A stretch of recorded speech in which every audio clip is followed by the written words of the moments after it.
ప్రపంచంలో సుదీర్ఘ కాలం పాటు 2 యుద్ధాలు కొనసాగుతున్నాయని, ఈ యుద్ధాలకు ప్రధాన సూత్రధారి అమెరికా సామ్రాజ్యవాదమని, యుద్ధాలు ఆపి ప్రపంచ శాంతిని నెలకొల్పాలని సిఐటియు రాష్ట్ర ప్రధాన కార్యదర్శి సిహెచ్ నరసింహారావు డిమాండ్ చేశారు. పాలస్తీనాపై ఇజ్రాయెల్ దాడులు ఆపాలని, ప్రపంచ శాంతిని నెలకొల్పాలని, అమెరికా సామ్రాజ్యవాదం నశించాలని కోరుతూ సెప్టెంబర్ 1న యుద్ధాలు వద్దు, శాంతి వర్ధిల్లాలి అనే నినాదంతో సంఘీభావ ప్రదర్శనలు చేపట్టాలని world federation of trade unions ప్రపంచ కార్మిక వర్గానికి పిలుపునిచ్చింది. అందులో భాగంగా విశాఖపట్నంలో సిఐటియు ఆధ్వర్యంలో జీవీఎంసీ గాంధీ విగ్రహం వద్ద నుండి ఆసిలమెట్ల, లలిత జ్యువెలర్స్, ఆర్టీసీ కాంప్లెక్స్, చేపల బజార్, గుడివాడ విగ్రహం మీదుగా శాంతి సంఘీభావ ప్రదర్శన జరిగింది. ఈ కార్యక్రమంలో నరసింహారావు పాల్గొని మాట్లాడుతూ పాలస్తీనా భూభాగాన్ని ఆక్రమించుకునే విధంగా ఇజ్రాయెల్ యుద్ధం ప్రారంభించిందని, దీనికి ముందు రష్యా ఉక్రెయిన్ యుద్ధం కొనసాగుతుందన్నారు. ఇజ్రాయెల్ గాజాపై ఇప్పటికే బాంబుల వర్షం కురిపించి అక్కడ సుమారు 39,000 మంది ప్రజల ప్రాణాలు తీసిందన్నారు.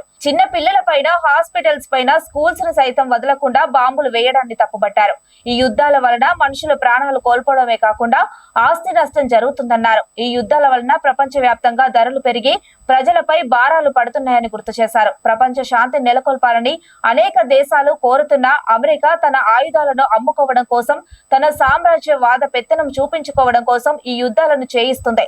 యుద్ధాలకు మూల కారణం అమెరికాయే. తన యుద్ధ సామాగ్రిని అమ్ముకోవడం కోసమే యుద్ధాలు సృష్టిస్తుందన్నారు. అమెరికా కనుసన్నల్లోనే భారతదేశం కూడా నడుచుకోవడం దురదృష్టకరమన్నారు. నేడు మోడీ ఉక్రెయిన్ వెళ్లడానికి కారణం అమెరికా ప్రోత్సాహంతోనేనని ఎద్దేవా చేశారు. భారతదేశం తన ఇరుగు పొరుగు ఏ దేశంతోని కూడా స్నేహంగా లేదని, అమెరికా కనుసన్నల్లోనే నడుచుకుంటుందని విమర్శించారు.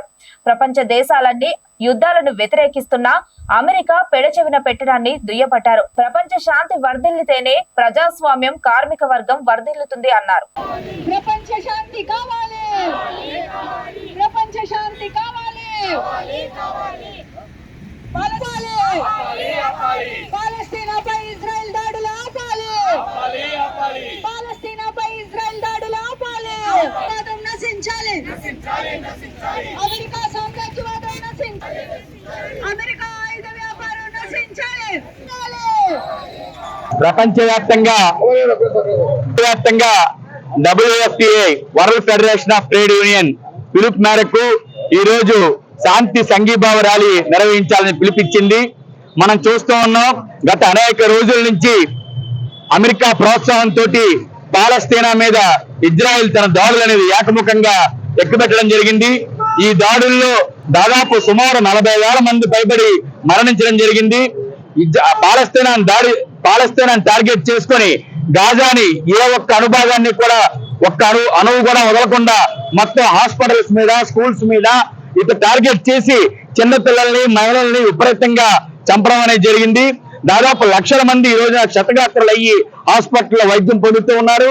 కేవలం అమెరికా యొక్క ఆయుధాలు అమ్ముడుకోవడం కోసం దేశంలో ఉన్నటువంటి, మొత్తం ప్రపంచంలో ఉన్నటువంటి అన్ని దేశాలకి కూడా అమెరికా తన ఆయుధాలను సప్లై చేస్తూ ఇటువంటి యుద్ధాలను ప్రోత్సహించడం అనేది జరుగుతుంది. ప్రపంచంలో సామ్రాజ్యవాదం ఉన్నంత కాలం యుద్ధాలనే ఉంటాయని చెప్పి గతంలో మొట్టమొదటిసారి రష్యాలో లెనిన్ విప్లవం అయిన తర్వాత చెప్పడం జరిగింది. పెట్టుబడిదారు విధానం ఉన్నంత కాలం ఇటువంటి దోపిడీలు, యుద్ధాలు అనేది జరుగుతూ ఉంటాయి. కాబట్టి దోపిడీ అంతం అవ్వాలంటే కమ్యూనిస్టు రాజ్యం రావాలి. కమ్యూనిస్టు రాజ్యంలో మాత్రమే ప్రపంచంలో అన్ని దేశాలు శాంతి కాముకంగా ఉంటాయి, శాంతి నెరవేరుతుంది. కాబట్టి ఇటువంటి ఇజ్రాయెల్ మీద అమెరికా ప్రోత్సాహంతో ఇజ్రాయెల్ చేస్తున్న దాడులు ఏవైతే ఉన్నాయో ఆ దాడుల్ని పూర్తిగా ఆపాలి. ఆపే విధంగా అమెరికా మీద ఒత్తిడి తీసుకుని వచ్చే విధంగా చేయాలని చెప్పేసి మేము కోరుతా ఉన్నాం. ఈ రోజున ప్రపంచంలో ఉండే అన్ని కార్మిక సంఘాలు WFTA పిలుపు మేరకు ఈ రోజు ఈ శాంతి కార్యక్రమాలు చేస్తున్నాయి. ఈ రోజున యుద్ధాలు జరగడం వల్ల ప్రాణ నష్టం, ఆస్తి నష్టం, మొత్తం సంపద అంతా కూడా నష్టపోయే పరిస్థితి వస్తుంది. మన దేశంలో ఉండే మోడీ ప్రభుత్వం కూడా అమెరికా కనుసన్నల్లోనే మెరుగుతూ ఉంది. గతంలో మనం చూసుకున్నప్పుడు అలీన విధానం అనేది మన దేశ రాజ్యాంగం తాలూకా విదేశీ విధానం కింద ఉండేది. కానీ ఈ రోజు అలీన విధానం పక్కకు పోయి అమెరికాకు అనుకూల విధానం ముందుకు వచ్చింది. అమెరికా ఏం చెప్తే అది చేసేటట్టుగా ఈ రోజున మోడీ ప్రభుత్వం అమలు చేస్తుంది. ఇటువంటి విధానాలు తప్పు. అమెరికా యొక్క సామ్రాజ్యవాదానికి వ్యతిరేకంగా పెద్ద ఎత్తున కార్మిక వర్గాన్ని, ప్రజల్ని సమీకరించి పోరాడాలి. ఈ రోజున పాలస్తీనా మీద జరుగుతున్న దాడి రేపొద్దున ఇతర అన్ని దేశాల మీద కూడా జాయించడానికి అవకాశం ఉంటుంది.